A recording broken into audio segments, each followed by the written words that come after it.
Then lawyer bureaucracy within the ambit of Lokpal, Lok Ayukta in line with Lokpal. These are the three major things which the House considered. I would like to quote the Honorable Finance Minister who piloted that discussion. What he has said in both the houses, the resolution was adopted like this. By the sense of the House, this House agrees in principle on the citizen charter, lawyer bureaucracy to be brought under the Lokpal through appropriate mechanism and establishment of Lok Ayuktas in the state. And he also made an appeal to both the houses. I request you to transmit the proceedings of to the department-related standing committee for its perusal while formulating its recommendation for a Lokpal.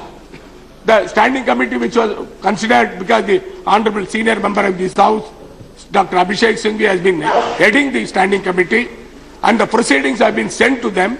The relevant proceedings were sent to him, and the standing committee considered the report, and the standing committee, in its wisdom, submitted its report before the Lok Sabha and also the Rajya Sabha.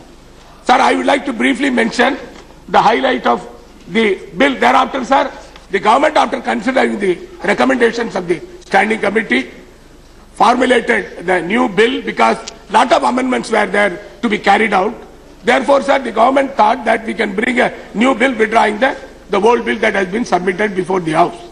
Therefore, sir, the bill is in the domain of Lokpal and Lok Ayukta Bill 2011 is in the domain of the Parliament today, which is to be discussed today in this House, which was passed by the Lok Sabha day before yesterday.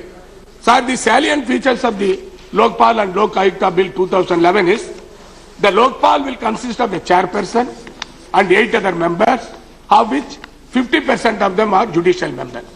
The remaining 50% will be eminent persons from various fields, especially, sir, from the law and order, then even in the administration, all these kind of activities.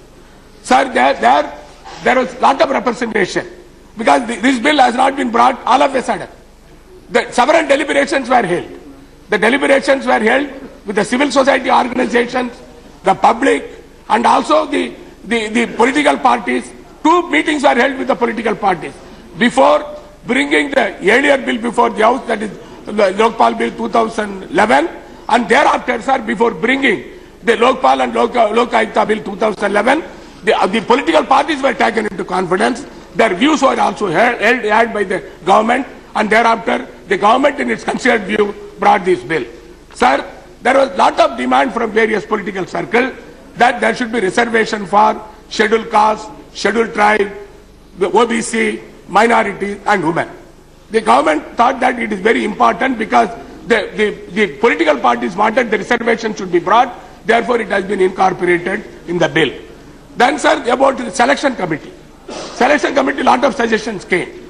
And the major consideration, discussion, it was decided that the selection committee will comprise of the Honorable Prime Minister, Honorable Speaker Lok Sabha, Honorable Leader of the Opposition Lok Sabha, the Honorable Chief Justice or the Judge of Supreme Court nominated by the Chief Justice or eminent juries. It is a 5-member committee which will select the Lokpal, chairman and the other members. Sir, the selection committee will be guided by the search committee. Search committee, sir, they are also provision has been given for having the reservation for 50% reservation for SC, ST, OBC, minorities and the women. These are about the selection process. When it comes on the question of Prime Minister, the Prime Minister, sir, is a sacrosanct position the Honorable Prime Minister is holding in this country. Not only that, he is representing 120 crore population of this country. The Prime Minister is the face of this country. When he goes abroad, the Prime Minister carries the image of this country. Therefore, initially, we thought that Prime Minister should not be brought within the ambit of the bill, but unfortunately there was demand made from various circles, and even Honorable Prime Minister also said very clearly that the Prime Minister should be included in the ambit of the bill.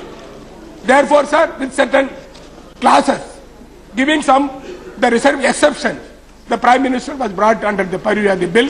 Number 1, sir, about the exception is international relations, external and internal security, public order, atomic energy and space. These are the 5 areas exclusion that has been given. Since as far as the complaints coming against the Prime Minister is concerned, we thought, sir, that there should be careful mechanism to be worked out, because anybody can file an allegation without any basis, and thereafter the person will be get away with that. Therefore, sir, it should be scrutinized by the majority of 3/4 members. That was the initial thinking from our side, but there was a demand from various circles that it should be 2/3 of the members of the Lokpal had to agree for ordering inquiry. That was also accepted by the government in the Lok Sabha and has been brought before this House for consideration. Sir, as far as the government employees are concerned, as far as the government employees are concerned, Class A, Class B, Class C, Class D, all of them have been brought within the ambit of Lokpal. Class A and Class B employees are concerned, government employees are concerned, the Lokpal will, after getting the complaint, they will forward it to CVC. CVC, after inquiring into the matter, will send it back to the Lokpal for the purpose of further consideration. If it is departmental inquiry, they will send it for departmental inquiry. If the Lokpal feels that criminal proceedings has to be launched, they will send it to the CBI for the purpose of the investigation, and thereafter Lokpal will submit a report before the court. This is the mechanism as worked out. As far as the Class C and D employees are concerned, it has been made very clear that C and D employees, there are more than 57 lakh C and D employees are there. The CVC has got the mechanism with the states are also cooperating, public sector undertaking, corporation where the vigilance officers are there. Therefore, sir, CVC will inquire into the allegations. If it is referred by the Lokpal, that they will inquire into it, and thereafter they will deal with the subject of department inquiry and criminal proceedings. Sir, I would like to submit that even the corporations, boards, any organization which is receiving more than 10 lakh of rupees as donation, all of them have been brought within the purview of the Lokpal. Sir, the sanction for prosecution which has been provided for the government servants has been removed, because when it is inquired into by the Lokpal, when the allegations come to the Lokpal against the government servants. Sir, there is a status of the CBI